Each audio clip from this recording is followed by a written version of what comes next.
मेरा नाम लाना मोहम्मद जुल्करनैन है। आज मैं जो टॉपिक डिस्कस करने जा रहा हूँ वो है सॉलिड। सॉलिड डिस्कस करेंगे, सॉलिड की कुछ कैरेक्टरिस्टिक डिस्कस करेंगे। उसके बाद हम डिस्कस करेंगे क्रिस्टलाइन सॉलिड और अमॉर्फस सॉलिड के दरमियान डिफरेंस। सबसे पहले हम बात करते हैं सॉलिड। सॉलिड क्या होते हैं?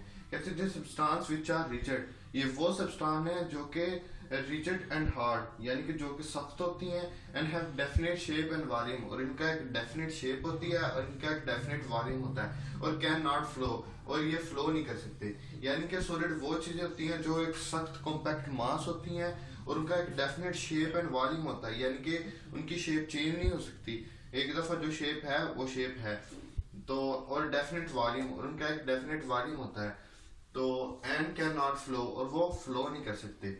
ये थी सॉलिड की कुछ बातें कि सॉलिड क्या होते हैं। अब हम सॉलिड के कुछ इंपॉर्टेंट पॉइंट डिस्कस करेंगे। कहते हैं दी एटम, आयंस और molecule that make up solid are closely packed. कहते हैं जो एटम, मॉलिक्यूल एंड आयन है जो कि सॉलिड्स को बनाते हैं वो बिल्कुल क्लोजली पैक्ड होते हैं। वो क्लोजली पैक्ड क्यों होते हैं? क्योंकि they are held together by strong adhesive force. क्योंकि उनको जो बाइंड करने वाली फोर्स है वो बहुत स्ट्रॉन्ग होती है और उन्हें पकड़ के रखती है और उन्हें इधर उधर मूव नहीं करने देती। इसी वजह से वो फ्लो भी नहीं कर सकते और उनका डेफिनेट शेप और डेफिनेट वॉल्यूम होता है। The constituent particle of solid can not move in random direction. वो रैंडम डायरेक्शन में मूव नहीं कर सकते। जिस तरह गैसियस पार्टिकल होते हैं वो उड़ के कभी इस तरफ कभी उस तरफ, ये रैंडम मूवमेंट नहीं कर सकते। ये एक दफा जहाँ पड़े हैं वहाँ फिक्स है, क्योंकि इनके दरमियान स्ट्रॉन्ग एडहेसिव फोर्स होती है। इनके जो कॉन्स्टिट्यूएंट पार्टिकल हैं वो स्ट्रॉन्ग एडहेसिव फोर्स से हेल्ड टुगेदर होते हैं और वो इजीली अपनी एडहेसिव फोर्स को तोड़ के इधर उधर मूव नहीं कर सकते। The constant particles show vibration motion.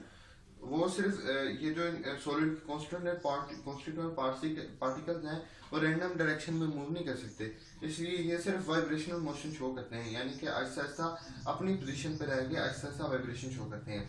They exist A well order arrangement in solid. Solid में जो कॉन्स्टिट्यूएंट्स हैं उनकी एक वेल अरेंजमेंट होती है, एक बाकायदा एक लेटेस्ट बनाते हैं और बहुत ज़बरदस्त होता है।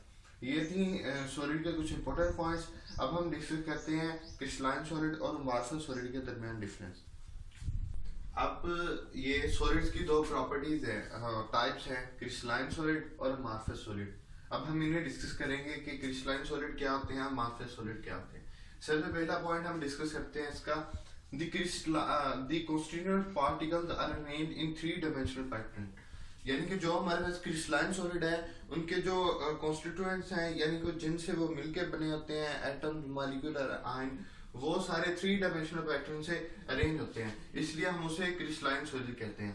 ऑन द अदर हैंड हम अमॉर्फस सॉलिड देखते हैं, कहते हैं the constituent particles do not possess an regular arrangement. यानी कि अमॉर्फस सॉलिड में जो एटम, मॉलिक्यूल और आयन होते हैं वो उनकी एक रेगुलर अरेंजमेंट नहीं होती, वो इरेगुलरली अरेंज होते हैं।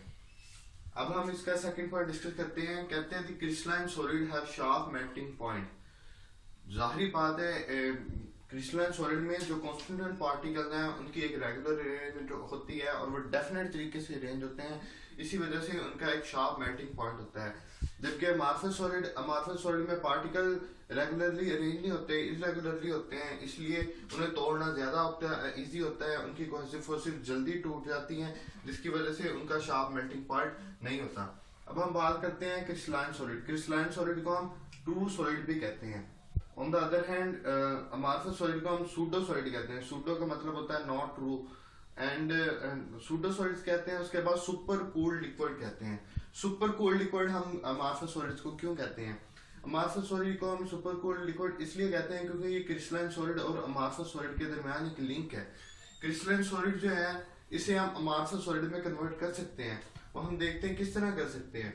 फॉर एग्जांपल हमारे पास एक क्रिस्टलाइन सॉलिड है, हमने उसे रखा एक हाई टेम्परेचर पर। हाई टेम्परेचर पर रख के हम उसे लगातार गर्म करते हैं तो वो मेल्ट हो जाता है। जब वो मेल्ट हो जाता है तो हम जल्दी जल्दी उसे कूल डाउन कर लेते हैं। जब हम जल्दी जल्दी उसे कूल डाउन करते हैं तो जो पार्टिकल हैं वो जल्दी जल्दी ठीक तरीके से अरेंज नहीं हो पाते। जब वो ठीक तरीके से अरेंज नहीं हो पाते इसलिए वो अमॉर्फस सॉलिड बन जाता है, इसलिए इसे सुपर कूल्ड लिक्विड कहते हैं। यानी कि हमारे पास एक सॉलिड लिया हमने, क्रिस्टलाइन सॉलिड, उसे हमने लगातार गर्म किया। जब हमने गर्म किया तो वो लिक्विड में कन्वर्ट हो गया। लिक्विड में जब वो कन्वर्ट हुआ तो उसके पार्टिकल इरेगुलरली नहीं थे, जब वो इरेगुलरली अरेंज थे तो हमने उन्हें जल्दी हमने उसे कूल करना शुरू कर दिया। हमने उसे जल्दी कूल किया और वो जल्दी दोबारा कूल डाउन हो गया, कूल डाउन होकर सॉलिड में कन्वर्ट हो गया। जैसे वो सॉलिड में कन्वर्ट हो गया, उसके अरेंज तो हो गए लेकिन वो इतने रेगुलरली अरेंज नहीं हुए, इसलिए वो एक अमार्फस सॉलिड बन गया। इस तरह हम क्रिस्टलाइन सॉलिड से अमार्फस सॉलिड बना सकते हैं। इसलिए ऐसे हमें सुपर कूल्ड लिक्विड कहते हैं, यानी जल्दी कूल किए हुए लिक्विड।